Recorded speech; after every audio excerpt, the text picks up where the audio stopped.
আল্লাহ রাব্বুল আলামিন এমন রহমান, এমন দয়াবান, এমন মেহেরবান, যারা তার ইবাদত করে, যারা তাকে স্বীকার করে, আল্লাহ বলে তাকে যারা সেজদা দেয়, আল্লাহ পাক তাদেরকেও দেন। আর যারা আল্লাহকে অস্বীকার করে, আল্লাহ রাব্বুল আলামিনকে মানে না, তার গুণাবলী কি স্বীকার করে না, তার অস্তিত্ব স্বীকার করে না, তারপরেও আল্লাহ রাব্বুল আলামিন কোন নাফরমান বান্দাকেও রহমত থেকে বঞ্চিত করেন না। সে যেই হোক, বেনামাজি হোক, মুরতাদ হোক, নাস্তিক হোক, তারপরে আল্লাহর অনুগ্রহ থেকে সে বঞ্চিত থাকে না। কথা ঠিক কিনা? বরং এটাই আমরা দেখি, নামাজি, দিনদার, পরেজগার মানুষ তার বরং কম থাকে, সে বরং কম পায়।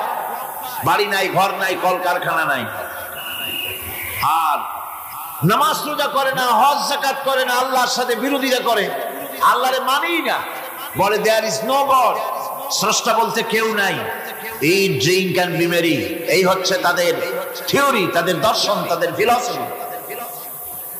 এই জাতীয় লোকগুলি বরং দেখা যায় তারা ক্ষমতা পায়, বাড়ি হয়, গাড়ি হয়, কল হয়, কারখানা হয়, সম্মান পায়। এটা হচ্ছে, এটা কেন? এর কারণ হচ্ছে আল্লাহ রাব্বুল আলামিন এই পৃথিবীর কোনো মূল্য দেন না। এই পৃথিবীর মূল্য যদি আল্লাহ পাকের কাছে একটা মশার দানার তুল্য যদি হতো, আল্লাহ পাক বিদ্রোহীদেরকে, কাফেরদেরকে এক ঢোক পানি আল্লাহ পাক গিলতে দিতেন না। এবার চিন্তা করেন, আল্লাহর ব্যাপারে যে দৃষ্টান্ত দেওয়া হয়েছে, দৃষ্টান্তটা কত গুরুত্বপূর্ণ। মশার দানার তুল্য, মশার দানার তুল্য এই পৃথিবীর দাম নাই আল্লাহর কাছে। আপনাকে যদি কেউ 10 লক্ষ মশার দানা বহু কষ্ট করে জোগাড় করিয়া যদি কেউ দেয়, তাহলে আপনি কয় টাকা দিয়ে কিনবেন? 4 পয়সা দিয়েও একজনে বলছে 4 পয়সা দিবেন। তাহলে বোঝেন এর কোন মূল্য নাই। একটা মশার দানার তুল্য মূল্য আল্লাহ পাক এই পৃথিবীর দেন না, যার কারণে অবারিত মুক্ত হস্তে আল্লাহ পাক সমস্ত মানুষের জন্য, প্রাণী জগতের জন্য তিনি করুণা করেছেন সকলকে। এই করুণাময় রহমান আল্লাহ পাক, তিনি গুনাহগারদেরকে, যারা আল্লাহ পাকের ফরমাবরদারি করতেছে, তাদেরকে সকলকে আল্লাহ পাক সমানভাবে তার জিনিসগুলিকে তিনি দিয়ে দিচ্ছেন। এটা হচ্ছে রহমান। আর রহিম হচ্ছে, হাদিস শরীফে বলা হয়েছে, আর রহমান রহমানুদ দুনিয়া ওয়াল আখিরাহ, আর রহিম রহিমুল আখিরাহ। মুমিন রহমান তো শুধু আল্লাহ পাক দুনিয়া এবং আখিরাতের জন্য, আর রহিম শুধুমাত্র আখিরাতের জন্য। আবার কোন কোন আয়াতে বলা হয়েছে যে আল্লাহ পাক দুনিয়ার মানুষের জন্য রহিম। একটি আয়াতে ভাবে বলা হয়েছে, হুয়াল্লাযী ইউসাল্লি আলাইকুম ওয়া মালাইকাতুহু লিয়ুখরিজাকুম মিনাজ-যুলুমাতি ইলান-নূর ওয়া কানা বিল মুমিনিনা রহিমা। সে আল্লাহ তোমাদের প্রতি রহম করেছেন, রহমত নাজিল করেছেন, এবং তার ফেরেশতাগণ এই উদ্দেশ্যে যে তোমাদেরকে তিনি অন্ধকার থেকে আলোর দিকে বের করে নিয়ে আসবেন। আর তিনি হচ্ছেন মুমিনদের জন্য রহিম, অত্যন্ত দয়াবান। আরবি ভাষায় আর রহমান অন্তর্জগতের এমন একটি নম্র উচ্ছ্বাসিত অবস্থার প্রতি ইঙ্গিত করে, যার ফলে তার স্বতঃস্ফূর্তভাবে নিজের থেকেই মহানুভবতা এবং প্রীতি ও মহব্বতের ইচ্ছার বহিঃপ্রকাশ ঘটে। তাই রহমতের মধ্যে আছে স্নেহ, আছে প্রীতি, আছে অনুগ্রহ। আল্লাহ পাকের রহমতটা কি জিনিস? সেটা হচ্ছে রাহমাতি ওয়াসিআত কুল্লা শাই। আমার রহমত দিয়ে সমস্ত জিনিসকে ঢেকে রাখা হয়েছে। প্রত্যেকটি জিনিসের ভিতরে আল্লাহ পাকের রহমত রয়েছে। রহমত ছাড়া এই পৃথিবীতে মানুষের চলার কোনো পথ নাই। সমস্ত ব্যাপারেই আল্লাহ পাকের রহমত আর রহমত। স্বামী স্ত্রীতে যদি মহব্বত না থাকে, বাড়ি জাহান্নাম হয়। কি হয় বোঝেন না? যেই বাড়িতে স্বামী স্ত্রীতে মহব্বত নাই, আপনার বাড়িতে আপনি 1000 কোটি টাকার মালিক হন, গুলশানে আর বনানীতে বাড়ি থাকুক 40টা, কিন্তু স্ত্রীর সাথে মহব্বত নাই, আপনার বাড়ি, আপনার জীবন জাহান্নামের জীবন। ওদের দেশে তাই, স্বামী তার স্ত্রীকে বিশ্বাস করে না, স্ত্রী তার স্বামীকে বিশ্বাস করে না। স্ত্রী তার স্বামীরে বলে যে আজকের রাতে আমার বয়ফ্রেন্ড আমার সাথে রাত কাটাবে, তুমি অন্য কোনো ফ্ল্যাটে অথবা রেস্টুরেন্টে গিয়ে থাকো। স্বামী বেচারা যদি অসন্তুষ্ট হয়ে পুলিশে খবর দেয়, যদি পুলিশকে, স্বামী যদি তার স্ত্রীকে এই কাজে বাধা দেয়, তাহলে স্ত্রী 999 ডায়াল করে, সাথে সাথে থানা থেকে পুলিশ আসে। স্ত্রী নালিশ করে, আমি আমার বয়ফ্রেন্ড নিয়ে ঘুরবো, মার্কেটিং করবো, রাত কাটাবো, সে আমার মৌলিক অধিকারের উপরে হস্তক্ষেপ করেছে, সে আমাকে বাধা দেয়।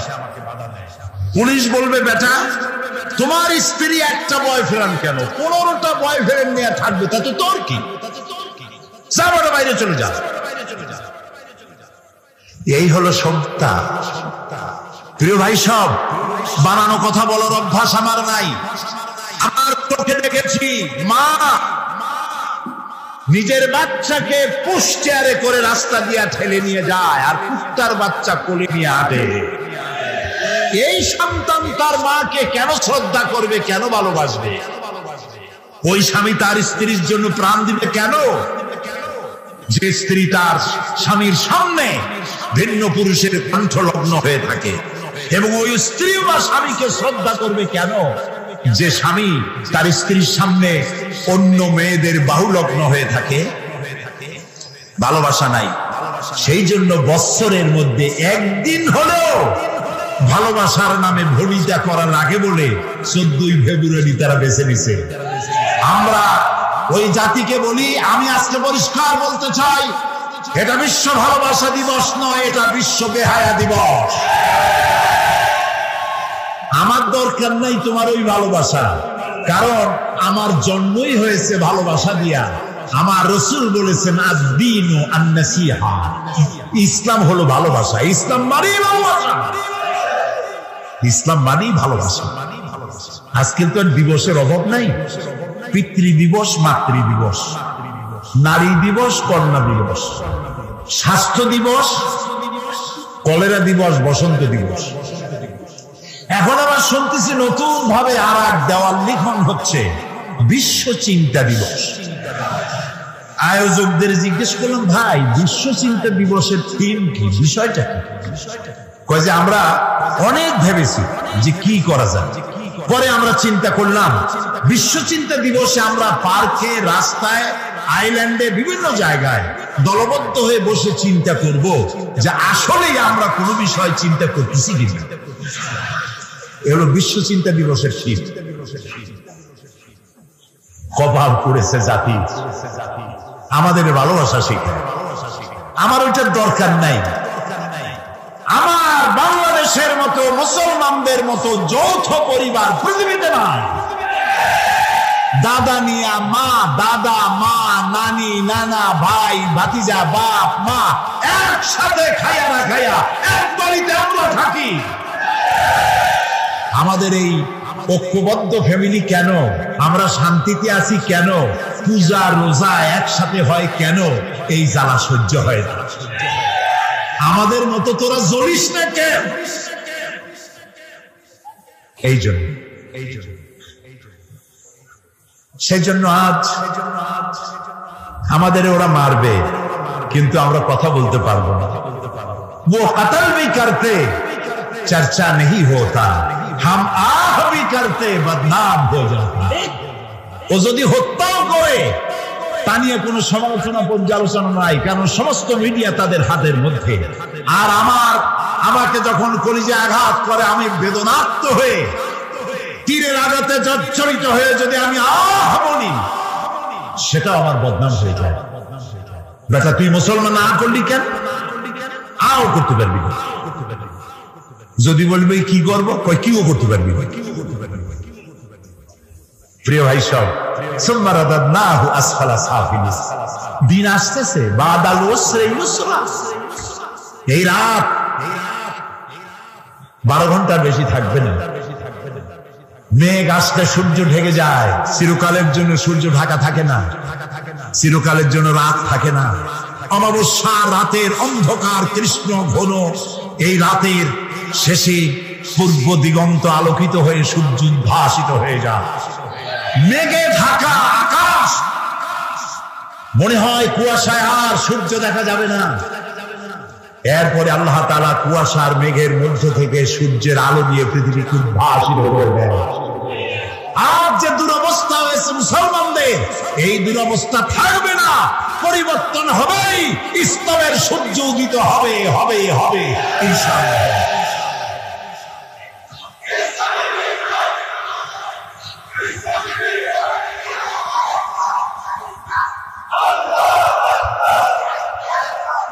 প্রিয় ভাই সব, প্রিয় ভাই সব, ইসলাম, আলহামদুলিল্লাহ করুন। ইসলাম আমার জন্ম সার্থক, আমাদের সকলের জীবন সার্থক যে ইসলামের মধ্যে পয়দা আল্লাহ করছেন। বলি আমিন। সবাই বলেন আলী আমিন, বলেন আলহামদুলিল্লাহ, আলহামদুলিল্লাহি রাব্বিল আলামিন। সমস্ত প্রশংসা আল্লাহ তাআলা। লাকাল হামদু বিল ঈমান, বলেন লাকাল হামদু বিল ঈমান, ওয়া লাকাল হামদু বিল কুরআন, ওয়া লাকাল হামদু বিল ইসলাম। ইসলামের জন্য আমাদের জীবন ধন্য হয়ে গেছে। ভুল করেছি আমরা এক জায়গায়, বলবো এক জায়গায় না, 3 জায়গায় ভুল করেছি। কয় জায়গায়? 3 জায়গায়। বুঝতে কষ্ট হচ্ছে না তো? 1 নম্বরে ভুল করেছি, ইসলামকে মনে করেছি একটা ধর্ম। হিন্দু, খ্রিস্টান, বৌদ্ধ, ইহুদি বিভিন্ন ধর্ম যেমন, ইসলামকে ঠিক তেমন একটা ধর্ম মনে করেছি। 1। 2 নম্বরে ভুল করেছি, কোরআন শরীফকে বেদ, বাইবেল, গীতা, ত্রিপিটক, জিন্দাবিস্তা ইত্যাদি ধর্মগ্রন্থের মতো শুধুমাত্র একখানা ধর্মগ্রন্থ মনে করেছি। 3 নম্বরে ভুল করেছি, নবী করিম সাল্লাল্লাহু আলাইহি ওয়াসাল্লামকে শুধুমাত্র একজন ধর্মীয় নেতা মনে করেছি। এই 3টি গ্রেট মিস্টেক, 3টি শ্রেষ্ঠ ভুল, বড় ভুল, যে ভুলের খেসারত গোটা জাতিকে আরো কতকাল দিতে হবে আল্লাহ তাআলা ভালো জানেন। আল্লাহ আমাদের মাফ করুন, আমরা বলি আমিন। প্রিয় ভাই সব, 1 নম্বরে বলে নিতে চাই, ইসলাম হিন্দু, খ্রিস্টান, বৌদ্ধ অন্যান্য ধর্মের মতো শুধুমাত্র একটি ধর্ম নয়, এটি একটি পরিকল্পনা, এটি একটি স্কিম, এটি একটি জীবন বিধান। আর কোরআন, গীতা, বেদ, বাইবেল অন্য কিতাবের মতো নয়। আমি গীতাকে সম্মান করি, আমি রামায়ণকে সম্মান করি, আমি বেদকে সম্মান করি, আমি ইনজিল, ফুরকান, তাওরাত, জাবুর আল্লাহ যা নাজিল করেছেন সেগুলিকেও সম্মান করি। আমরা সমস্ত নবীদেরকে সম্মান করি। লা নুফাররিকু বাইনা আহাদিন মির রুসুলি, কোন নবীর মধ্যে তারতম্য করি না। আমরা ঈসা আলাইহিস সালামকে সম্মান করি, সুবহানাল্লাহ। ঈসা আলাইহিস সালামের মাকে সম্মান করি। কিন্তু তোমরা সম্মান করতে জানলা না। নিজের সম্মান না থাকলে অন্যকে সম্মান করা যায় না। রাসূলুল্লাহর মাথায় বোমার মতো পাগড়ি পরাইয়া আর অর্ধনগ্ন নারী 2 পাশে বসাইয়া আমার নবীকে বেইজ্জত করতে পারো নাই, বিশ্বের 600 কোটি মানুষকে বেইজ্জত করেছো, পৃথিবীর সভ্যতাকে বেইজ্জত করেছো। আমার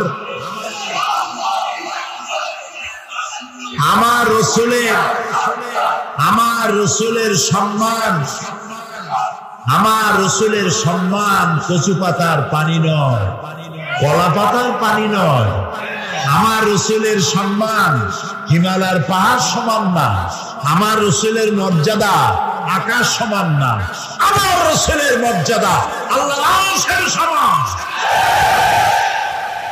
আল্লাহর আরশ পর্যন্ত। আল্লাহর আরশে এই পৃথিবীর কোন মানুষকে আল্লাহ তাআলা দাওয়াত দেন নাই, আমার রাসূলকে দাওয়াত দিয়েছে। কাজী তাকে অমর্যাদা তোমরা করতে পারবে না, নিজেদেরকে অমর্যাদা করেছো। এই বিষয়ে আমি পরে কথা বলবো ইনশাআল্লাহ। এখন যেটা বলতে চাই, ইসলাম এটি একটি পূর্ণাঙ্গ জীবন ব্যবস্থা। আমি আগেই বলেছি এটা শুধু নামাজ রোজা হজ যাকাত নয়, এটি একটি জীবন ব্যবস্থা। দেখুন নবী করিম সাল্লাল্লাহু আলাইহি ওয়াসাল্লাম যখন হেরা পাহাড় থেকে নামলেন, তিনি একটা দাওয়াত দিয়েছিলেন, ইয়া আইয়ুহান নাস কুলু কি কন্ত লা ইলাহা ইল্লাল্লাহ তুফলিহু। কি মজার কালেমা, আলহামদুলিল্লাহ। মুক্তির জন্য তোমরা এটা ঘোষণা দাও। নবী করিম সাল্লাল্লাহু আলাইহি ওয়াসাল্লাম এই ঘোষণার পর শান্তিতে থাকতে পারেন নাই, সাহাবায়ে কেরাম অত্যাচারিত হয়েছে। বুখারী শরীফের হাদিস, ওয়ান খাব্বাব বিন আল-আরিত রাদিয়াল্লাহু তাআলা আনহু আন্নাহু ক্বাল শাকাউনা ইলা রাসূলিল্লাহি সাল্লাল্লাহু আলাইহি ওয়াসাল্লাম ওয়া হুয়া মুতাওয়াসসাদুন বুরদাতুন লাহু ফি জিল্লিল কাবা। হযরত খাব্বাব বলেন, আমরা নবী করিম সাল্লাল্লাহু আলাইহি ওয়াসাল্লামের কাছে গেলাম, গিয়ে দেখি নবীজি কাবা শরীফের ছায়ায় চাদর মুড়ি দিয়ে আরাম ফরমাচ্ছেন। আমরা পাশে গিয়ে বললাম, আলা তাদউ লানা আলা তাস্তানসিরু লানা ইয়া রাসূলুল্লাহ, হে রাসূল আপনি কি আমাদের জন্য দোয়া করবেন না? আপনি কি আল্লাহর সাহায্য আমাদের জন্য কামনা করবেন না? আমাদের বেলালকে ওরা মেরে শেষ করলো, খাব্বাবকে মারলো, খুবাইবকে মারলো, আম্মারকে মারলো, সুমাইয়াকে শহীদ করলো। আর তো নির্যাতন সহ্য করতে পারি না, আপনি কি আমাদের জন্য দোয়া করবেন না? নবীজি উঠে বসলেন, বললেন, ও খাব্বাব, তোমাদের আগে এই পৃথিবীতে যারাই দ্বীনের দাওয়াত দিয়েছেন, ইসলামের দাওয়াত যারাই দিয়েছেন। আচ্ছা ভাই, আরেকটা কথা বলবো, কোন কোন বইতে লেখা আছে ইসলামের প্রবর্তক মুহাম্মদ সাল্লাল্লাহু আলাইহি ওয়াসাল্লাম। এই কথাটা কিন্তু ঠিক না। ইসলামের প্রবর্তক আল্লাহ তাআলা। ইসলাম কার? কিছু লোক আছে বেয়াদব, এদেরকে বেয়াদব ছাড়া আমি আর কিছু বলতে পারি না। তারা বলে মওদুদির ইসলাম, বাগদাদের ইসলাম, অমুক জায়গার ইসলাম, তমুক জায়গার ইসলাম, এই জাতীয় কথা যারা বলে তারা বেয়াদব। ইসলাম তো মুহাম্মদ রাসূলুল্লাহ সাল্লাল্লাহু আলাইহি ওয়াসাল্লামের নয়, ইসলাম হচ্ছে কার? চিল্লায়ে বলেন। সুতরাং কোন মানুষের নামের সাথে ইসলাম বলা বেয়াদবি। ইসলাম আল্লাহ দিয়েছে। নবী করিম সাল্লাল্লাহু আলাইহি ওয়াসাল্লাম বলেছেন, খাব্বাব, তোমাদের আগে ইসলামের দাওয়াত নিয়ে যারাই আসছেন, প্রত্যেক নবীর সাথে তার সাথীদের সাথে এই জাতীয় ব্যবহার হয়েছে। তোমরা জানো না, যারাই দ্বীনের দাওয়াত দিয়েছে তাদেরকে ধরা হতো, ফায়ুহফারু লাহু ফিল আরদ, তাদের জন্য জমিনে গর্ত খনন করা হতো, ফায়ুজআলু ফিহা, এরপরে সেই গর্তের মধ্যে তাকে কোমর পর্যন্ত দাবায় দেওয়া হতো, সুম্মা ইউতা বিল মানশার, এরপরে করাত আনা হতো, ফায়ুদাউ আলা রাসিহি, এরপরে সেই করাত তার মাথার উপরে রাখা হতো, ফায়ুজআলু নিসফাইন, এরপরে করাত দিয়া চিরে জীবিত মানুষটিকে দ্বিখণ্ডিত করে ফেলে দেওয়া হতো। মা ইয়াসুদ্দুহু যালিকা আন দীনে, এত কষ্ট দেওয়ার পর একজন মুসলমানকেও তারা দ্বীনের রাস্তা থেকে এক চুলও সরাইতে পারে না। আমরা পারবো এরকম? পারবো? কারা কারা পারবো?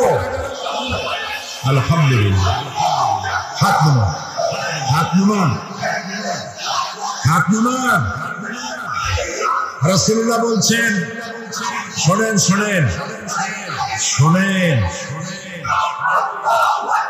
নবী করিম সাল্লাল্লাহু আলাইহি ওয়াসাল্লাম বলছেন, ওয়াল্লাহি ওয়াল্লাহি লা ইউতাম্মান্নাল্লাহু হাদাল আমরা হাত্তা ইয়াসিরুর রাকিবু মিন সারা ইলা হাদারামাউত। ও খাব্বাব, আমি আল্লাহর নামে কসম করি। কে কে কসম করছে? হুজুরে করিম সাল্লাল্লাহু আলাইহি ওয়াসাল্লাম আল্লাহর নামে শপথ করছি। সুবহানাল্লাহ। ও খাব্বাব, সেদিন বেশি দূরে নয়, যেদিন ইয়েমেনের রাজধানী সানা থেকে শুরু করে হাজার হাজার মাইল দূরে হাজারামত পর্যন্ত সুন্দরী যুবতী মেয়েরা রূপের পশা নিয়ে, সদাগরেরা ব্যবসায়ের মাইল নিয়ে, উট আর ছাগল আর ভেড়া নিয়ে যাতায়াত করবে হাজার হাজার মাইল। লা ইয়াখাফু ইল্লাল্লাহ, আল্লাহ ছাড়া কোনো ভয় তাদের দিলে থাকবে না। চোরের ভয়, ডাকাতের ভয়, ধর্ষণের ভয় থাকবে না। কে বলছে? কার নামে কসম করে? আল্লাহর নামে কসম করে বলছে। তারপরে রাসূলুল্লাহ বলছেন আবিন জিদু আলা গানামি, তবে হ্যাঁ এই ভয় থাকতে পারে, সাথে যদি উট ছাগল ভেড়া থাকে তো বাঘের ভয় তো থাকতেই পারে। আল্লাহর কথায় রাসূলের কথায় কোনো ফাঁক থাকে না। কথা কি বোঝেন? একজন এক এলাকার এক বক্তা ছিল, ইলম কালাম কম। উনি মাহফিলে গিয়ে দেখতেন যে আলেম আছে কিনা, তাহলে ওয়াজ শর্ট করতেন। কারণ আলেম আছে কিনা তো বুঝবে কি করে। সেই জন্য তিনি বলতেছেন যে ভাই আজকে আমি একটা পাতার ওয়াজ করব, সেই পাতাটার ফজিলত সাংঘাতিক। পানিতে পড়লে একরকম, ডাঙ্গায় পড়ে একরকম, এরকম একটি পাতার ওয়াজ করতে চাই। জনগণ বলল আমরা এরকম ওয়াজ শুনতেই চাই। তিনি বললেন দেখেন, ওই পাতাটা যদি নদীর মধ্যে পড়ে কুমির হয়ে যায়, আর পাতাটা যদি ডাঙ্গায় পড়ে বাঘ হয়ে যায়। মাঝখান থেকে একটা লোক দাঁড়ায় বলছেন আচ্ছা হুজুর, এই পাতার ফজিলত যখন এরকম, তাহলে যদি এই পাতাটা অর্ধেকটা পড়ে নদীতে, অর্ধেকটা পড়ে ডাঙ্গায়, তখন কি হবে? মৌলভী সাহেব মনে করলেন আলেম তো আছে। ওয়াখির দাওয়ানা আলহামদুলিল্লাহি রাব্বিল আলামিন, আসসালামু আলাইকুম ওয়া রাহমাতুল্লাহ।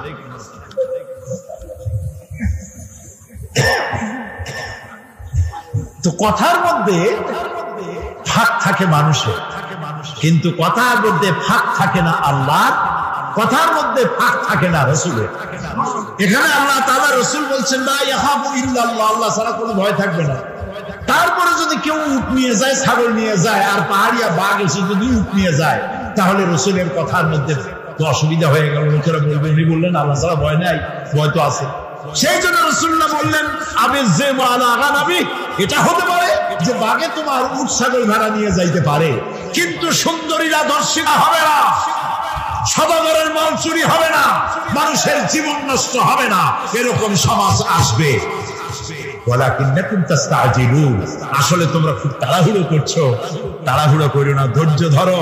এটা পাওয়ার জন্য বহুত নবীদের জীবন দিতে হয়েছে, সময় লাগবে। ইসলাম শুধু নামাজ রোজা হজ যাকাত নয়, শুধু দাড়ি টুপি মেসওয়াক নয়, দাড়ি টুপি জামা মেসওয়াক নামাজ রোজা সহ বিশাল স্কিম, বিশাল পরিকল্পনা। আমরা সবটারে বাদ দিয়া শুধু খোলসটা ধরে আছি, আসলটা বাদ দিয়ে। আমরা যখন মসজিদে যাই তখন মুসলমান থাকি, কিন্তু আমি যখন দোকানে যাই তখন আমি মুসলমান থাকি না। কথা কি বোঝেন? কথা কি বোঝেন? হায়রে মুসলমান, বলতেও লজ্জা করে। এই যে ভেজাল ধরা আবিষ্কার, যখন ভেজাল ধরার জন্য ঢাকায় যখন অভিযান চললো, হায় হায় রে কি দেখলাম, কি সব নাম করা হোটেলে কি খাওয়ায়। গরিবে খাইলে কয় যে ফ্যান খায়। এই যে চাল ভাতের যে মার, ওইটার কি বলে? হ্যাঁ, মার বলে, মার। আমাদের পিরোজপুর বরিশালে কয় ফ্যান। গরিবে যদি খায় ফ্যান, ওই ফ্যানটাকে বড় বড় হোটেলে এরকম সুন্দর কাপের মধ্যে দিয়ে একটু মশলা ছিটাইয়া, এইটার দাম 150 টাকা। এটা হলো রাইস স্যুপ। গরিবে খাইলে মাছ খাইছে, ফ্যান খাইছে। রসগোল্লা, বিরাট বিরাট নাম করা মিষ্টির দোকান, নাম বলবো না। রসগোল্লা বানায়, রসগোল্লা বানাতে গেলে ছানা লাগবে, যত ছানা লাগবে তত দুধ লাগবে। এখন এত দুধ পয়সা খরচ হয় বেশি, আমার লাভ করা লাগবে বেশি। সেই জন্য দুধের ভিতরে টয়লেট পেপার ছেড়ে দিয়া, জাল দিয়া তাড়াতাড়ি ছানা বানায় ফেলায়। ইন্না লিল্লাহি ওয়া ইন্না ইলাইহি রাজিউন। সানাসার গুলা, পচা বিস্কিট, পচা ময়দা, নুডলস, সব পচা ময়দা, এগুলির মধ্যে জেলের পোড়া মোবিল দিয়া ভাজি করে সুন্দর করে মুখে মজা লাগাইয়া খাওয়াই দিলে। বিজ্ঞানীরা, বাংলাদেশের বিজ্ঞানীরা বলেছেন এই সব খাদ্য গর্ভবতী নারীরা যদি খায় বাংলাদেশ মেধাশূন্য হয়ে যাবে। চিন্তাশীল, মেধাশক্তি সম্পন্ন, ব্রেন শক্তি সম্পন্ন, দেশ চালাবার যোগ্যতা সম্পন্ন আলেম, রাজনীতিবিদ, অর্থনীতিবিদ পয়দা হবে না, দেশ শেষ হয়ে যাবে। অথচ রাসূলুল্লাহ বলেছেন যে ব্যক্তি খাদ্যদ্রব্যে ভেজাল দেয় সে আমার উম্মত নয়, সে আমার দলভুক্ত নয়। তা আমি নামাজ পড়ার সময় মুসলমান, দাড়ি রাখার সময় মুসলমান, টুপি মাথায় দেওয়ার সময় মুসলমান, কিন্তু আমি যখন জমিন চাষ করি তখন লাঙ্গলে মাথা খারাপ হয় না গরুর মাথা খারাপ হয় আল্লাহই জানে। জমিনের আইল ফেলিয়া একেবারে পুলসিরাত বানায়। অবশ্য চিটাগং এইরকম কাম করে। গরুর গোশতের নাম করিয়া মহিষের গোশত খাওয়ায়, খাসির গোশতের নাম করিয়া পাতি শ্রীগলের গোশত খাওয়ায়। নাউজুবিল্লাহ। প্রিয় ভাই সব, এটার নাম ইসলাম না। ইসলাম কি সেটাই বলতে চাই। ইসলাম এমন এক জীবন ব্যবস্থা দিয়েছিল, নবী করিম সাল্লাল্লাহু আলাইহি ওয়াসাল্লামের ইন্তেকালের পর ঐতিহাসিকরা লিখছেন এক যুবতী সুন্দরী নারী মদিনা থেকে রওনা করেছে, কোথাও যাবেন। মুসলমান কারে কয় দেখেন, কোথাও যাবেন। সন্ধ্যা হয়ে গেছে। মেয়ে লোকটি ভাবলো এখন যদি আমার আত্মীয় বাড়ি যেতে তো এখন অনেক দেরি, আমি একা একা কেন বেরোলাম। দুঃখে ক্ষোভে নিজের মাথার চুল নিজের ছিঁড়তে ইচ্ছে করছে তার। আহারে, এখন যদি আমি কোনো পরপুরুষের সামনে পড়ি তাহলে তো আমার সারা জীবনের লালিত সতীত্ব ধ্বংস হবে, আমার অলংকার আদি চুরি হবে। ভয়তে চোখ দিয়ে পানি পড়তেছে। আস্তে আস্তে করে গন্তব্যের দিকে আগাচ্ছে। হঠাৎ দেখতে পেল দূরের থেকে একটা যুবক পুরুষ তার দিকেই আসতেছে। মেয়ে লোকটি ভয়তে বসে পড়েছে। সুন্দরী যুবতী নারী বসে বসে ভয়ের চোটে এখনই আমার সব শেষ। যুবকটি আস্তে আস্তে করে হেঁটে মহিলাটির সামনে এসে দাঁড়ায় আছে। মহিলা ভয়তে চোখ থেকে দর দর করে পানি পড়ছে। যুবক বলছি কি জানে, যুবকটি মেয়ে লোকের চোখের উপরে চোখ রেখে বলছে, মা, আমাকে দিয়ে তোমার কোনো ক্ষতি হবে না। মা, তুমি কোথায় যেতে চাও আমাকে বলো, আমি তোমাকে নিরাপদে পাহারা দিয়ে তোমার গন্তব্যে পৌঁছে দেব। আমার পরিচয় শোনো, আমি মুসলমান। নবী করিম সাল্লাল্লাহু আলাইহি ওয়াসাল্লাম এই মুসলমান বানাইছিলেন। এই ছিল তার ইসলাম। অমুসলিমরা মনে করেছিল মুহাম্মদ সাল্লাল্লাহু আলাইহি ওয়াসাল্লাম আমাদের মূর্তি ভাঙতে আসছে। রাসূলুল্লাহ তো মূর্তি ভাঙছেন, কাবা শরীফের মধ্যে অবৈধভাবে মূর্তি উঠেছিল, সেই জন্য সেগুলো ভাঙছেন। কারো বাড়ি গিয়ে কারো মূর্তি তো ভাঙেন নাই। আছে কোনো হাদিস, কোন দলিল আছে যে কারো বাড়ি গিয়ে মূর্তিগুলো ফালাই দিয়েছে তাদের মূর্তি? যেহেতু আল্লাহর ঘর, এর ভিতরে মূর্তি থাকতে পারবে না, তিনি বের করে ফেলেছেন। আল্লাহ তো কোরআন শরীফে বলেছেন, কারো দেবতাকে গালি দিও না। কারো দেবতাকে গালি দিলে ওরা তোমার আল্লাহর গালি দিবে। কারো মন্দির ভেঙো না, প্যাগোডা ভেঙো না, গির্জা ভেঙো না, কারো উপাসনালয় ভেঙো না। সুবহানাল্লাহ বলবেন না? ওমর রাদিয়াল্লাহু তাআলা আনহু জেরুজালেম দখল করলেন। জেরুজালেম দখল করার পর নামাজে রক্ত হয়েছে। জেরুজালেমটা দখল হয়েছিল আবু উবাইদা ইবনুল জাররাহ রাদিয়াল্লাহু তাআলা আনহুর হাতে। কিন্তু ওরা বলল, যারা শাসন করে তারা বলল যে আমরা তো পরাজিত হয়েছি, তো তোমাদের হাতে নগরের চাবি দেব না, আমরা সারেন্ডার করব আমিরুল মুমিনিন কাম। তা আমিরুল মুমিনিন গেলেন, সে ঘটনা লম্বা, সেটা আমার বক্তব্য। যাওয়ার পরে নামাজে রক্ত হয়েছে। উনি এখন নামাজের জায়গা খুঁজতেছেন। এক পাদ্রী এসে বললেন যে, আমিরুল মুমিনিন, আপনি কি খুঁজছেন? তিনি বললেন যে, আমি নামাজ পড়বো, আমার তো নামাজে রক্ত হয়ে গেছে। তিনি বললেন, আমাদের গির্জা ছেড়ে দিলাম, আমাদের গির্জায় গিয়ে আপনি নামাজ পড়ে আসেন। ওমর রাদিয়াল্লাহু তাআলা আনহু বললেন, কখনো আমি তোমার গির্জায় নামাজ পড়ব না। কেন? এই জন্য পড়বো না, আজকে যদি আমি তোমার গির্জায় নামাজ পড়ি, অসম্ভব নয় কোন একদিন কোন মুসলমান হয়তো দাবি করে বসতে পারে, আমিরুল মুমিনিন যেহেতু নামাজ পড়েছেন গির্জায়, এটা গির্জা না, এটা আমাদের মসজিদ, আমি চাই না তোমাদের গির্জা মসজিদ হয়ে যাক। সুবহানাল্লাহ। ইসলাম কি আর আমি বুঝি কি আর আমি যাচ্ছি কোথায়। ইসলামের চাইতে পরধর্ম সহিষ্ণু জাত আকাশের নিচেও নাই, জমিনের উপরেও নাই। সুবহানাল্লাহ বিহামদিহি। প্রিয় ভাই সব, সুতরাং নবী করিম সাল্লাল্লাহু আলাইহি ওয়াসাল্লাম এই সুন্দর ইসলাম দিলেন। কাফেররা মনে করছিল প্রথমে যে আমাদের বুঝি ধ্বংস করতে আসছে। যখন তারা দেখলো নবীজির শাসনে ইসলাম রাষ্ট্রীয় ফর্মুলায় আসার পর বৃদ্ধরা ভাতা পায়, বয়স্করা ভাতা পায়, বেকারেরা ভাতা পায়, খাবারের অভাব কারো নাই, সকলের ঘরে দুয়ারে দুয়ারে খাবার, নিরাপত্তার প্রশ্নে মানুষের দরজা খুলে ঘুমায়, চোরের ভয় নাই, ডাকাতির ভয় নাই। যারা চোর ছিল, ডাকাত ছিল, তারা মানুষের সম্পদের পাহারাদার হয়ে গিয়েছে। নবীজির মদিনার শেষ জীবনে শেষ সূরা যেটা নাযিল হলো, আল্লাহ তাআলা বলছেন ইযা জাআ নাসরুল্লাহি ওয়াল ফাতহ ওয়ারাআইতান নাসা ইয়াদখুলুনা ফি দীনিল্লাহি আফওয়াজা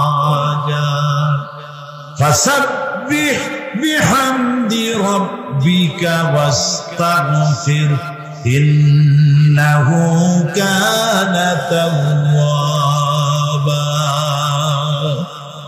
যখন আল্লাহর মদদ আসবে, বিজয় আসবে, দেখতে পাবেন দলে দলে লোক ইসলামে প্রবেশ করছে। নবী করিম সাল্লাল্লাহু আলাইহি ওয়াসাল্লামের ইন্তেকালের আগে দেখা গেল আশেপাশে আর কাফের নাই, সব ইসলামের ছায়াতলে চলে এসেছে, ঘোষণা করেছে লা ইলাহা ইল্লাল্লাহু মুহাম্মাদুর রাসূলুল্লাহ। সুবহানাল্লাহ। অবস্থা এমন হলো নবী করিম সাল্লাল্লাহু আলাইহি ওয়াসাল্লাম ইন্তেকাল করেছেন, হযরত আবু বকর রাদিয়াল্লাহু তাআলা আনহু ক্ষমতায় এসেছেন,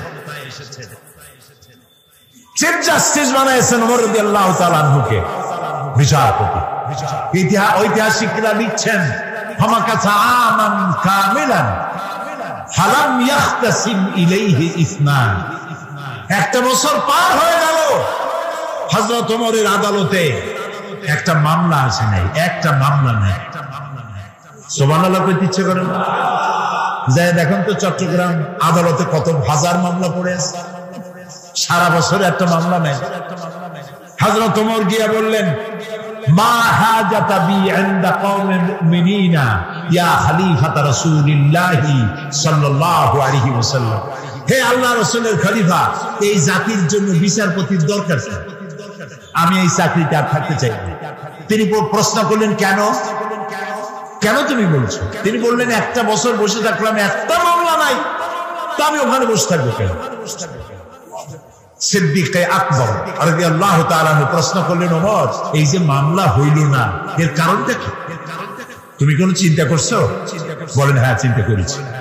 আমি চিন্তা করে দেখলাম, হে খলিফা, আপনি আমাকে এমন একটা জাতির জন্য আমাকে বিচারপতি বানিয়েছেন যে জাতির দিন হচ্ছে দিন হুমুন নাসিহা, এ জাতির দিন হচ্ছে ভালোবাসা আর ভালোবাসা। সুবহানাল্লাহ বলবেন না? সবাই সবাইকে ভালোবাসে, কারো সাথে কারো ঝগড়া নাই, বিবাদ নাই। সুবহানাল্লাহ।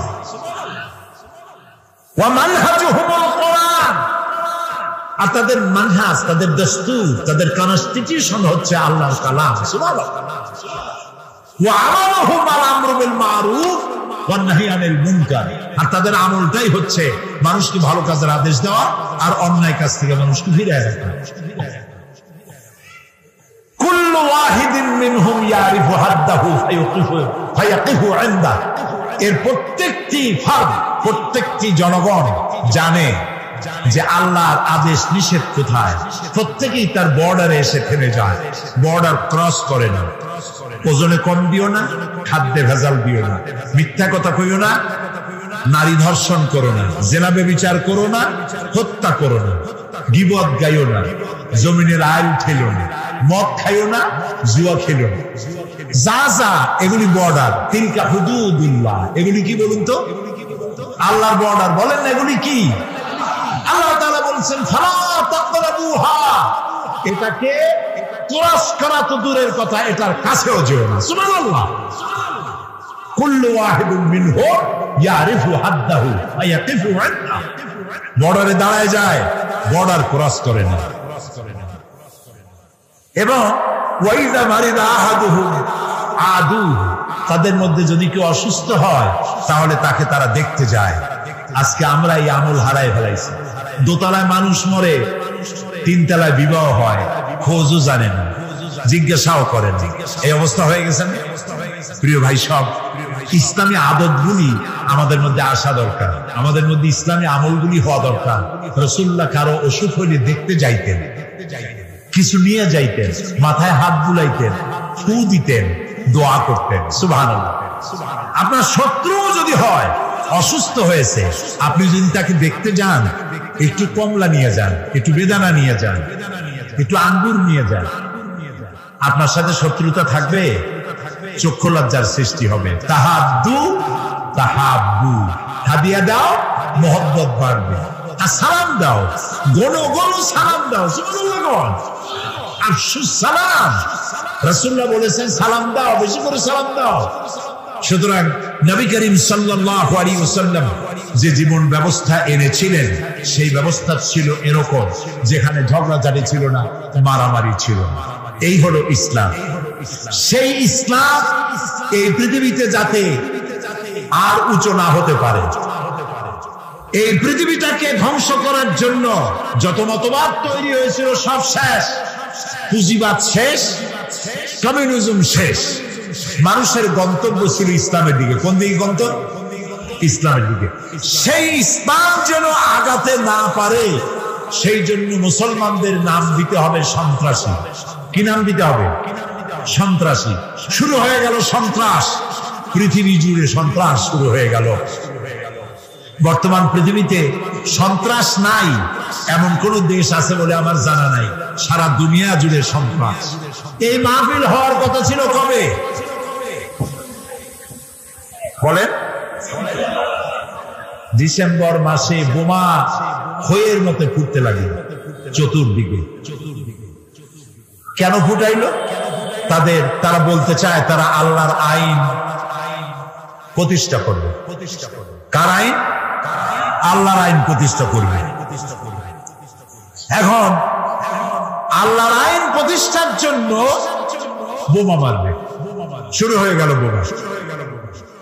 একসাথে বাংলাদেশের কতগুলি ৬৩টা জেলায় বোমা শুরু হলো।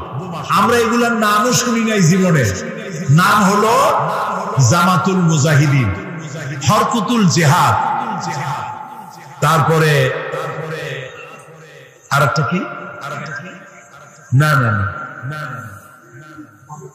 জেএমবি, হরকুতুল জিহাদ, হিজবুত তাহরীর। তারপরে আমার নাম হলো, এটা আমার নতুন নাম, জানি না এটা আবার কোথা থেকে আবিষ্কার হইলো আল্লাহই জানে। সে নতুন নাম আর একটা হয়েছে, সেটা হলো আল জঙ্গিতুল জংলা। একটা আল শব্দ বসাই দিলেই মনে হবে যেন ওটা ইসলাম। এখন তারা ইসলাম প্রতিষ্ঠা করবে বোমা মেরে। এটা কি জন্যে? আল্লাহর আইন। আমাদের স্লোগান ছিল আল্লাহর আইন চাই, আর কি চাই বলেন না সবাই? আল্লাহর আইন চাই। আর আল্লাহর আইনকে বদনাম করার জন্য শোনেন, মাথা খাটায় শোনেন কথা, আল্লাহর আইনের কথা যাতে আর পৃথিবীতে উচ্চারিত হতে না পারে, জিহাদের নাম যাতে মুসলমানেরা না নিতে পারে, সেই জন্য শুরু হলো ষড়যন্ত্র। পৃথিবীর মুসলমানেরা জিহাদের নাম মোছা যাবে না, জিহাদ চলবে কিয়ামত পর্যন্ত। তবে জিহাদটা কি, জিহাদটা কি সেটা বুঝতে হবে। জিহাদ আর কিতাল এক জিনিস নয়, জিহাদ আর যুদ্ধ এক জিনিস নয়, হলি ওয়ার এবং যুদ্ধ এক জিনিস নয়। জিহাদ এক পবিত্র জিনিস। সেটি কি? সেটি হচ্ছে জিহাদের আবিধানিক এবং পারিভাষিক অর্থ হচ্ছে যে কোনো উদ্দেশ্যকে সফলতার শীর্ষে পৌঁছে দেওয়ার জন্য যে প্রাণান্তকার প্রচেষ্টা করা হয়, ওই প্রচেষ্টার আরবি নাম হলো জিহাদ। এটা যুদ্ধ নয়। এখন আমার মূল লক্ষ্য ইসলাম প্রতিষ্ঠা। আমার মূল লক্ষ্য কি? এই ইসলাম প্রতিষ্ঠার জন্য আমি যদি বই লিখি, তাহলে এটা আমার লেখার জিহাদ। আমি এটা প্রতিষ্ঠার জন্য যদি আমি বক্তৃতা করি, এটা আমার বক্তৃতার জিহাদ। এটা প্রতিষ্ঠার জন্য যদি আমি মাল খরচ করি, তো এটা আমার মালি জিহাদ। আর যদি এই আন্দোলনকে ব্যাহত করার জন্য অন্য কোন রাষ্ট্র যদি ঝাঁপাইয়া পড়ে, তাহলে কেবলমাত্র রাষ্ট্রের পক্ষ থেকেই সেইটার মোকাবেলা করার জন্য সশস্ত্র জিহাদের হুকুম আসতে পারে। কোন রাজনৈতিক দল, কোন ব্যক্তি জিহাদের অর্ডার দেওয়ার কোন ক্ষমতা নাই, এখতিয়ার নাই। এই অনুমতি ইসলাম দেয় না। কারো বাবার হিম্মত নাই অন্ধকারের ভিতরে দল বানাইয়া বোমামের ইসলাম কায়েম করবে। এটা ইসলাম নয়, এটা শয়তানি। ইসলামকে বদনাম করার জন্য তারা এই পন্থা অবলম্বন করেছে। প্রিয় ভাই, সব কথাগুলি আপনাদেরকে শুনতে হবে। মানব সমাজে নবীদের দাওয়াত কবুল করেছেন, তাদেরকে একেবারেই আইনগুলি একসাথে আল্লাহ দেন না। আল্লাহর কায়দাটা দেখেন। আল্লাহ তো ইচ্ছা, সবচাইতে ক্ষমতা কার বেশি? যারা জবাব দেন নাই তারা কিন্তু বিপদে আছেন। কারণ হলো কোন কোন প্রশ্ন আছে জবাব দিতে হয় পুরুষের মতো ঠাস ঠাস করে জবাব দিতে হয়। ইমানের প্রশ্ন সব থেকে বেশি ক্ষমতা কার? ইনফিনিট পাওয়ার, সীমাহীন শক্তির মালিক কে? কারো মুহতাজ তিনি নন, কাউকে পরোয়া করেন না, কারো কাছে কৈফিয়ত দেন না, সকলকে কৈফিয়ত দিতে হবে তার কাছে। সেই আল্লাহ তাআলা যদি ইচ্ছে করতেন, আল্লাহ বলছেন ওয়ালাউ শাআ লাহাদাকুম আজমাইন, সূরা আন-নাহল। আল্লাহ তাআলা বলছেন আমি ইচ্ছে করলে সবাইকে হেদায়েত করে দিতে পারতাম। আল্লাহ তো আগেই বলেছেন আমি এটা করব না, যেহেতু আমি তোমার জ্ঞান দিচ্ছি, এটা আমি করব না। আইন আস্তে আস্তে দেব। নবী করিম সাল্লাল্লাহু আলাইহি ওয়াসাল্লাম নবুয়ত পেলেন, নামাজ কি ওই সাথে হয়েছে? ওই সাথে হয়েছে। অনেক বছর পর নামাজ আসছে, তার অনেক বছর পর রোজা, তার অনেক বছর পর হজ, তার অনেক পরে যাকাত। ইমপ্লিমেন্টেশন, ইসলামের আইনের প্রয়োগ ধীরে ধীরে, গ্রাজুয়ালি, একসাথে নয়। আল্লাহ প্রথমে মানুষের জেহেন, মেন্টালিটি তৈরি করেছেন, মোটিভেটেড করেছেন, মোটিভেশন করেছেন, তারপরে আইন দিয়েছেন একটু একটু করে। একটা দৃষ্টান্ত দেই, দেব একটা দৃষ্টান্ত দেই। সব তো মুসলমান, সব ব্যাপারে আইন আসছে, কিন্তু মত সম্পর্কিত আইন কখনো আসে নাই। ইসলাম কবুলকারী মুসলমানেরা কেউ কেউ তখনও শরাবের ব্যাপারে কোন আইন আসে নাই বলে শরাব পান করতেন।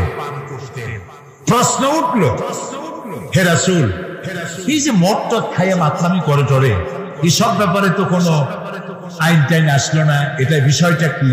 তো রাসূলুল্লাহ কথা বলতেন না যতক্ষণ জিবরাইল না বলেন, জিবরাইল যতক্ষণ বলতেন না যতক্ষণ।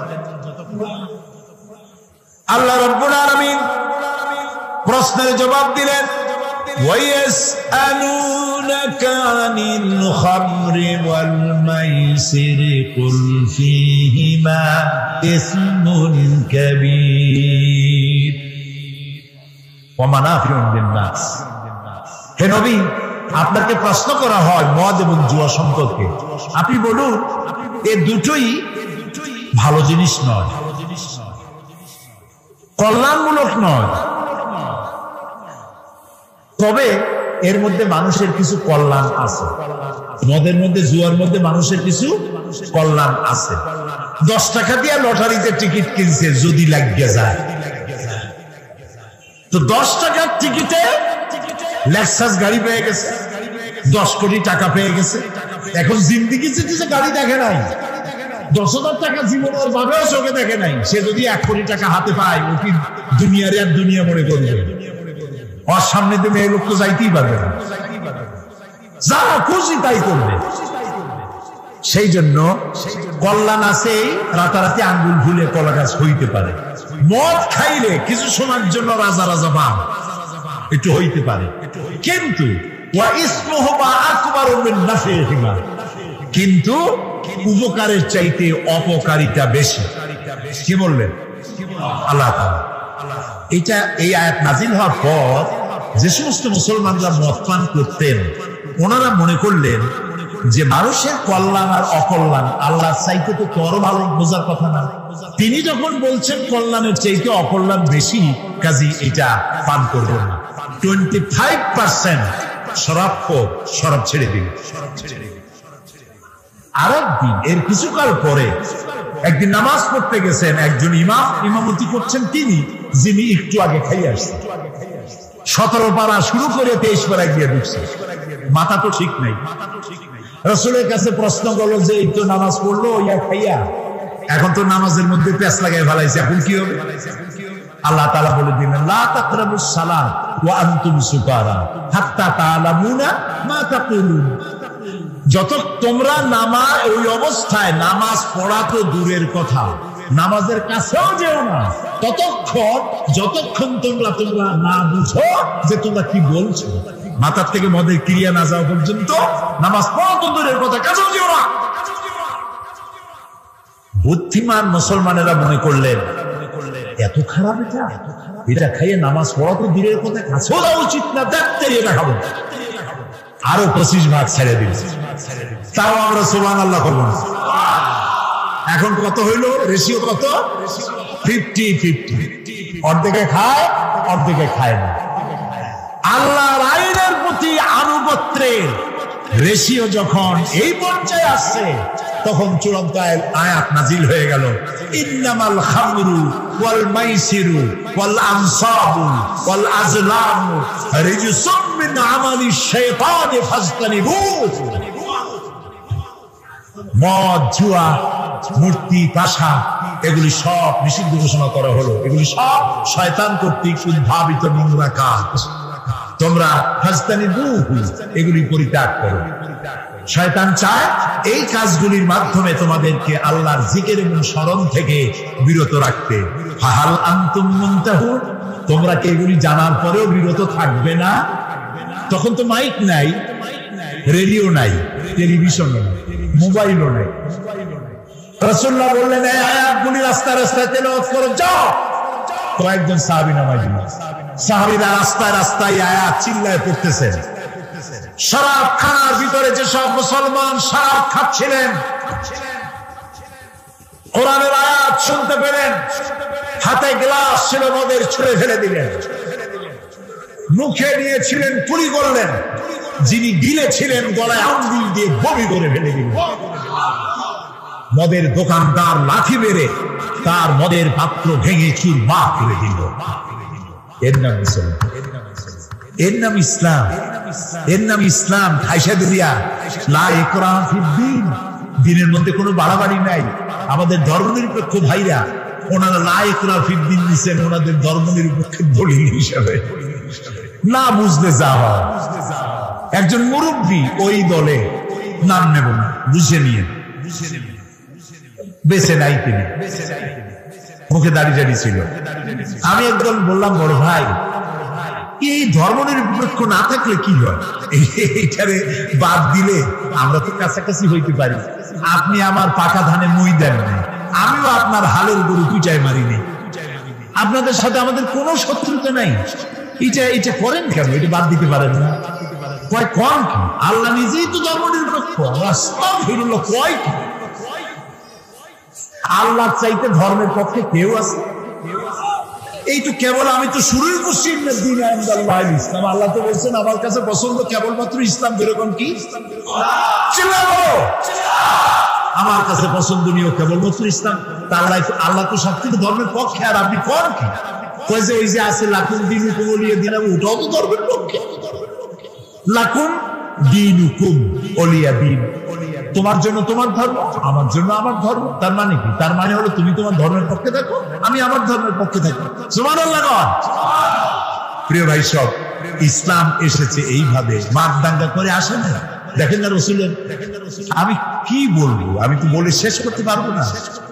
নবী করিম সাল্লাল্লাহু আলাইহি ওয়াসাল্লাম তখনও পর্দার আয়াত নাজিল হয় নাই, সাহাবীরাও বসা, মেয়ে লোকও বসা পাশাপাশি। এক যুবক মহিলা, এক যুবক পুরুষ, একটা সুন্দরী যুবতী, চেহারা ভালো লাগছে, তার দিকে এরকম তাকায় আছে। রাসূলুল্লাহ কিচ্ছু বললেন না, শুধু হাত দিয়ে মাথাটা ধরিয়া যুবকের আরেক দিকে ঘুরাই দিলেন, মুখ দিয়ে কিচ্ছু বললেন না। যুবক মেসেজ পেয়ে গেছে না, এটার নাম ইসলাম। মারামারি নয়, কলজায় কষ্ট দেওয়া নয়, বোমা মারা নয়, ঠ্যাঙ্গা মারা নয়। আল্লাহ তাআলা বলছেন ফাবিমা রাহমাতিন মিনাল্লাহি লিনতা লাহুম ওয়ালাউ কুনতা ফাজ্জাল গালিযাল কলব লাম ফাদ্দু মিন হাওলিক। হে রাসূল, আপনার প্রতি আল্লাহর দয়া হলো এই, আপনার কলজাটারে আল্লাহ একদম নরম করে, যেই কাছে আসে সিমেন্টের মতো লাগিয়ে যায়। যদি আপনার মেজাজ খারাপ হইতো, কলজাটা যদি শক্ত হইতো, কেউ কাছে আসতো না, সব দূরে সরে যেত। ইসলাম আসছে ভালোবাসা দিয়ে, সুবহানাল্লাহ। আপনারা বলতে পারেন তাহলে যুদ্ধ হইল কেন? বদর, উহুদ, হুনাইন, ইয়ারমুক, তাবুক, খন্দক হইল কেন? প্রত্যেকটি যুদ্ধ ছিল ডিফেন্সিভ, আত্মরক্ষামূলক। রাসূলুল্লাহ নিজে যুদ্ধ শুরু করেছে, এরকম একটি যুদ্ধের প্রমাণ কেউ দেখাতে পারবেন না। রাতের বেলায় কোন সাহাবীদের পাঠায় দেন নাই, এই গোত্রের লোকেরা আমার উপর ঈমান আনে না, আমার জ্বালাইছে, যাও আগুন জ্বালাইয়া পোড়ায় দাও। আছে এমন? সব থেকে রাসূলকে কে জ্বালাইছে বেশি? আব্দুল্লাহ বিন উবাই। এই আব্দুল্লাহ বিন উবাই রাসূলুল্লাহকে এত জ্বালাইলো, মরার সময় ছেলে পাঠাই দিল, রাসূলুল্লাহকে বলো আমার এই যে আমি যা করছি, আমার তো দোজখ ছাড়া উপায় নেই, তো রাসূলুল্লাহর একটা জামা যদি আমারে দিতেন, আর তিনি যদি আমার জানাজাটা পড়তেন, নবী করিম সাল্লাল্লাহু আলাইহি ওয়াসাল্লাম জামা দিয়ে দিলেন। জানাজা পড়তে রওনা হইছেন, হযরত ওমর রাদিয়াল্লাহু তাআলা আনহু বলছেন, ইয়া রাসূলুল্লাহ, ওর জানাজা পড়বেন আপনি? এত কষ্ট দিল আপনাকে, ইসলামকে এত জ্বালাইলো, তার জানাজা পড়বেন আপনি? আল্লাহ তাআলা আয়াত নাযিল করলেন, এদেরকে আমি ক্ষমা করব না। রাসূলুল্লাহ বললেন আমি 70 বার মাফ চাইবো। আল্লাহ বললেন 100 বারও যদি ক্ষমা চাওয়া হয় মাফ করা হবে না। আপনি যদি ক্ষমা চান অথবা ক্ষমা নাই চান, আমি তাকে ক্ষমা তো করবই না, আর কোনদিন এদের কবরের কাছে আপনি দাঁড়াবেন না। প্রিয় ভাই সব, মারদাঙ্গা করে ইসলাম আসে নাই, ইসলাম এসেছে পরিপূর্ণ মহব্বতের মধ্য দিয়ে, ভালোবাসার মধ্য দিয়ে ইসলাম পৃথিবীতে এসেছে। সুতরাং যারা বোমা মারতেছে ওরা ইসলাম বোঝে নাই। ইসলাম মানে তো শান্তি, ইসলাম মানে কি গন্ত? শান্তি। আসলাম তু, সারেন্ডার করলাম। আল্লাহ বললেন ইব্রাহিম আলাইহিস সালাম রে, আসলিম, সারেন্ডার করো। ইব্রাহিম আলাইহিস সালাম বললেন কি? আসলাম তু। আল্লাহ তাআলা বলেন ইব্রাহিম আসলিম। ইব্রাহিম আলাইহিস সালাম বললেন আসলামতু লিরাব্বিল আলামিন। সারেন্ডার হয়ে গেল, আত্মসমর্পিত হয়ে গেল। ইসলাম মানে শান্তি, আর আত্মসমর্পণ করে যারা, তারা হলো মুসলমান। আর আল্লাহর 99টি নামের মধ্যে একটি নাম হলো সালাম। সালাম মানে শান্তি। আমাদের সাথে একজনের আরেকজন যখন দেখা হয় আমরা কি বলি? আসসালামু আলাইকুম। আর আপনি কি করবেন শুনলে? ওয়ালাইকুম আসসালাম। ভুলবেন না, কিন্তু ভুলবেন না, সালাম দিবেন বড় বড়। যার সাথে যার দেখা হয় আসসালামু আলাইকুম, একটু পরে আবার দেখা হইলো আসসালামু আলাইকুম। বাড়ি যায় বউরে দেবেন সালাম, বাড়ি যায় বউরে কি দিবেন? এই সালাম কিন্তু অনেকে দেয় না, মনে করে বউরে দেবো সালাম, তাহলে আমার ইজ্জত থাকবে। রাসূলুল্লাহ দিতে ঘরের মধ্যে গিয়ে আপনি বলছেন আসসালামু আলাইকুম, তার অর্থ কি আপনি আপনার ঘরের মধ্যে আল্লাহর রহমত দিয়ে প্রবেশ করতেছেন। তবে আজকে স্ত্রী না বুঝে ফট করে সালাম দিয়েন। হয়তো স্ত্রী ভয় পেয়ে যাবে যে কোনোদিন সালাম দেয় না, আজ যখন সালাম দিয়েছে খবর আছে, এই জন্য বুঝাই নিবে সালাম দেওয়া সুন্নাত। সালাম দেওয়া কি সুন্নাত। তাহলে আমরা পরস্পর দেখা হইলে সালাম দেই, নামাজ পড়ে শেষে কি বলি? আসসালামু আলাইকুম ওয়া রাহমাতুল্লাহ। জীবনের শেষ নামাজ কোনটা? জানাজা। সেই জানাজায় আমরা কি বলি? শেষে গিয়ে আসসালামু আলাইকুম ওয়া রাহমাতুল্লাহ। তারপরে মৃত্যুর পরবর্তী জীবনে যেখানে যাব, শেষ গন্তব্য যেটা আশা করি, সেটাও দারুস সালাম, ওয়াদখিলনাল জান্নাতা দারাকা দারুস সালাম। তো ইসলামের সব জায়গায় শান্তি। এই শান্তিপূর্ণ ইসলামে যারা বোমা মারে তারা ইসলামের শক্তি নয়, তারা ইসলামের দুশমন। আল্লাহ তাআলা বলেছেন ওয়ালা তাসতাউ ফিল আরদি মুফসিদিন, তোমরা জমিনের উপরে সন্ত্রাসীদের কাতারভুক্ত হও না।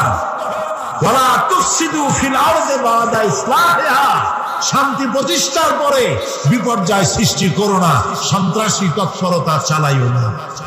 কোরআনে কারীমে আল্লাহ পাক বলছেন লাকাদ খালাকনাল ইনসানা ফি আহসানি তাকওয়িম, সব থেকে সুন্দর করে বানিয়েছি কারে? মানুষ। চিল্লা এখন কারে?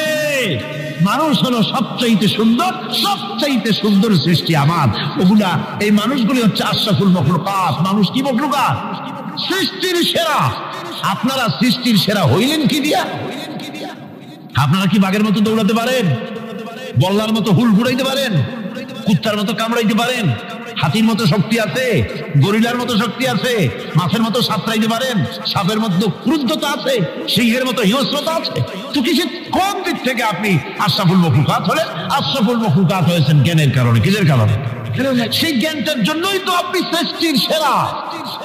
এই সৃষ্টির সেরা মানুষ, সুন্দর মানুষ, এই মানুষগুলি ثم رددناه في أسفل سافلين ثم رددناه أسفل سافلين।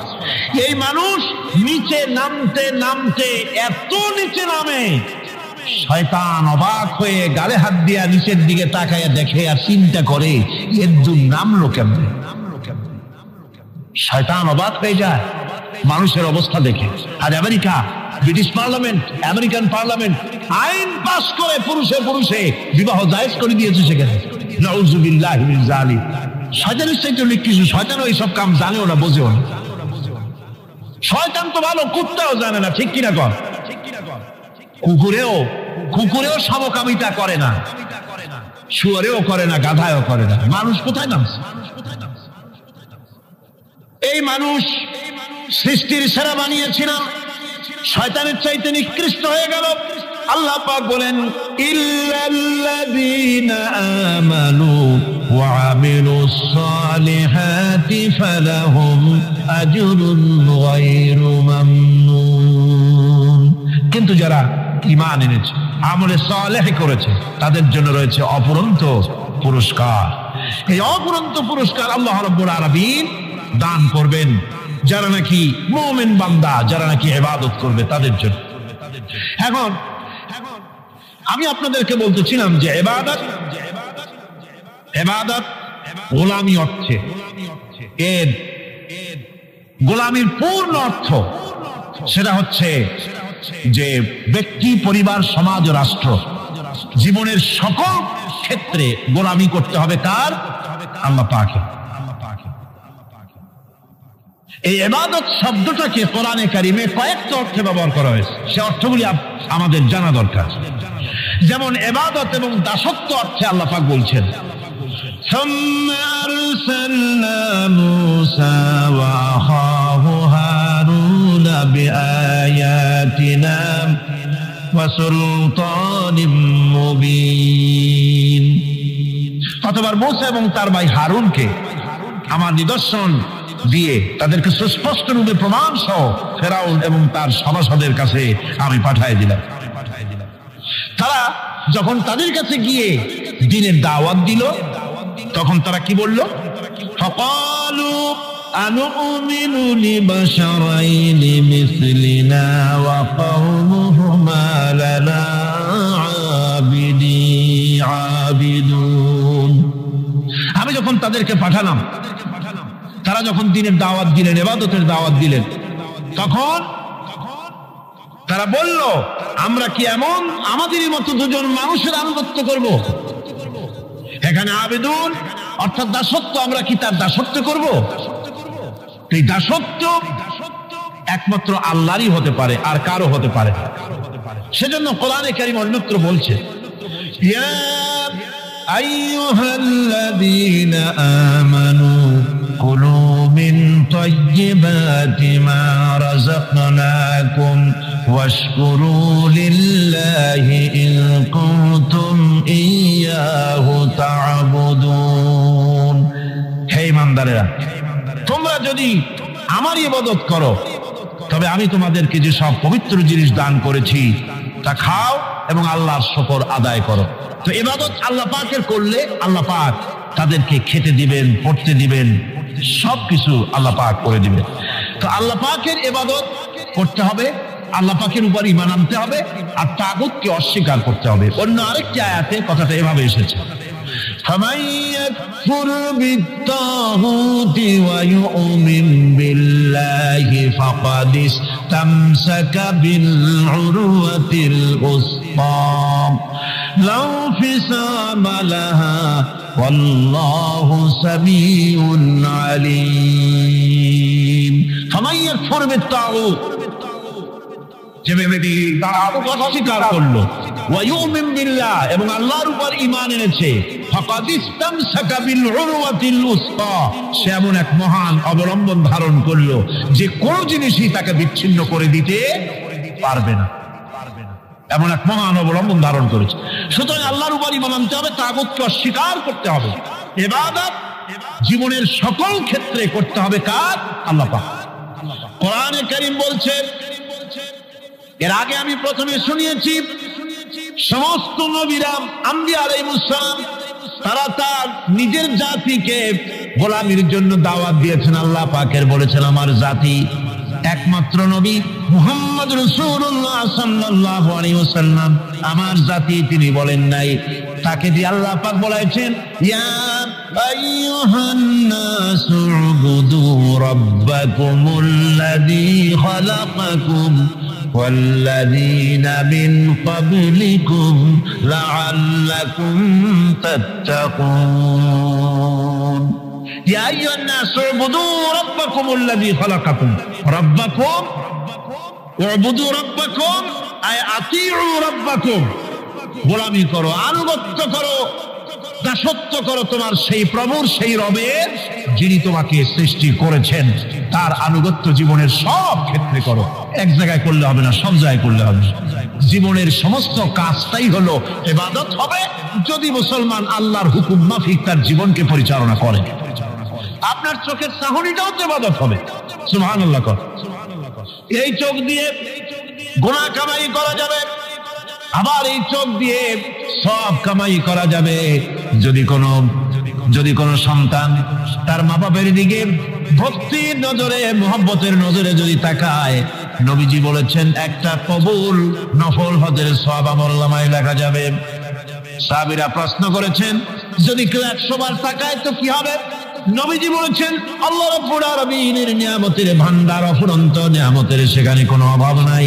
যদি কোনো বান্দা যদি তার মা বাপের দিকে দৈনিক 100 বার তাকায় তো ওই বান্দার আমলনামায় 100 কবুল নফল হজের সওয়াব লেখা যাবে। তাহলে দেখা গেল চোখের চাহনি আপনার ইবাদত, আপনার ঘুম ইবাদত, আপনার চাকরি ইবাদত, আপনার ব্যবসা বাণিজ্য ইবাদত।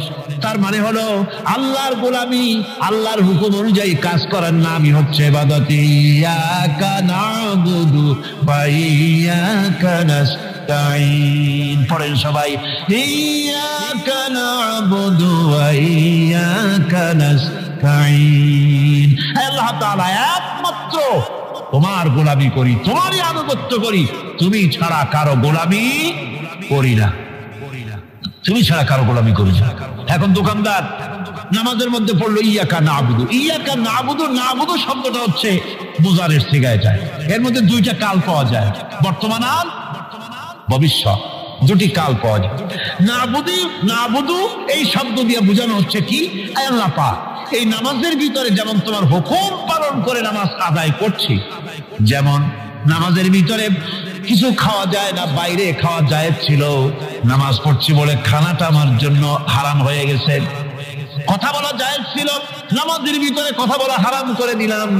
ইদিমুদিক তাকানো জায়েজ ছিল, নামাজের ভিতরে ইদিমুদিক তাকানো বন্ধ করে দিলাম।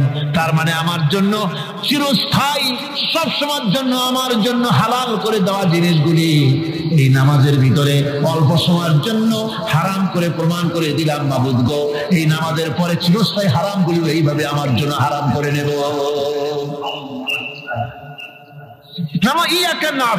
নামাজটা পড়ছি যেভাবে করে নামাজের বাইরের জীবন চালাবো সেইভাবে করে। সেজদা দিলেই তো সওয়াব হয়, সেজদা দিলে কি হয়? সওয়াব হয়। যদি কেউ 5-6টা সেজদা দিয়ে দেয় এক রাকাতের মধ্যে তো কি হবে? যদি কেউ নামাজ পড়লে তো সওয়াব হয়। ফজরের নামাজ যদি 4 রাকাত পড়ে তো কি হবে? মাগরিবের নামাজ যদি 2 রাকাত পড়ে অথবা 4 রাকাত পড়ে তো কি হবে? ইচ্ছে করে যদি এভাবে করে, ভুল করবে নয়, ইচ্ছে করে যদি করে তাহলে আল্লাহর আইনের সঙ্গে বিরোধিতা করছে বলে সে বিদ্রোহী হিসাবে প্রমাণিত হবে। সুতরাং কথা হচ্ছে নামাজের ভিতরে আল্লাহ পাক ইয়াকা নাবুদু, এই নামাজের ভিতরে তোমার হুকুম মেনে যেভাবে নামাজ আদায় করি, নামাজের বাইরের জীবনটাও তোমার হুকুম মেনে পালন করব। এটাই হচ্ছে ইবাদতের মূল থিম, মূল আইডিয়া, মূল ফিলোসফি। নামাজ ইবাদত করতে হবে জীবনের সব ক্ষেত্রে। নামাজের ভিতরে বললাম ইয়াকা নাবুদু, দোকানদার। এই লোকটা কি? দোকানদার। ঘি বিক্রি করবে, ঘি আনছে দোকানে। তারপরে নামাজ পড়তে দাঁড়িয়েছে। দোকানের পেছনে ছোট্ট ঘর আছে, নামাজ পড়তে দাঁড়িয়েছে। শুরু করে দিল আল্লাহু আকবার, আলহামদুলিল্লাহি রাব্বিল আলামিন, আর রহমানির রহিম, মালিকি ইয়াউমিদ্দিন, ইয়াকা না'বুদু ওয়া ইয়াকা। তাড়াতাড়ি পড়তে হবে যেহেতু খরিদ্দার আসতেছে। খরিদ্দার 2-4 জন ভিড় জমা এসে নামাজ ছেড়ে দিয়েছে। কর্মচারীকে ডাকছে, পেরেশন ভিতরে আসতো। আমি তো কেবল খাঁটি ঘি নিয়ে আসছি, ওর মধ্যে তো ভেজাল দিই নেই। তাড়াতাড়ি করে ওর মধ্যে যা দিয়ে ভেজাল দিতে হয় ভেজাল দিয়ে ঠিক মতো দিয়া তারপরে বিক্রি করবি। 100 টাকা কিনছি, 250 টাকা করে বিক্রি করবি। আল্লাহু আকবার, আর রহমানির রহিম, মালিকি ইয়াউমিদ্দিন, ইয়াকা না'বুদু ওয়া ইয়াকা। এটা নামাজ হইল পর। এই নামাজের আল্লাহর কোনো দরকার আছে? কোনো দরকার নেই। ইবাদত তো হবে নামাজ তার হুকুমে, ব্যবসা তার হুকুমে। নামাজে সেজদা দিব যার হুকুমে, রোজা রাখবো তার হুকুমে, নামাজ পড়বো যার হুকুমে, অর্থনীতি চালাবো তার হুকুমে, নামাজ পড়বো যার হুকুমে, আমার দেশের কলকারখানা চলবে, নামাজ পড়বে যার হুকুমে, পার্লামেন্ট চলবে তার হুকুমে, নামাজ পড়বো যার হুকুমে, রাজনীতি চলবে তার হুকুমে। এর উল্টা পাল্টা যদি হয় মুসলমান মানতে পারেন।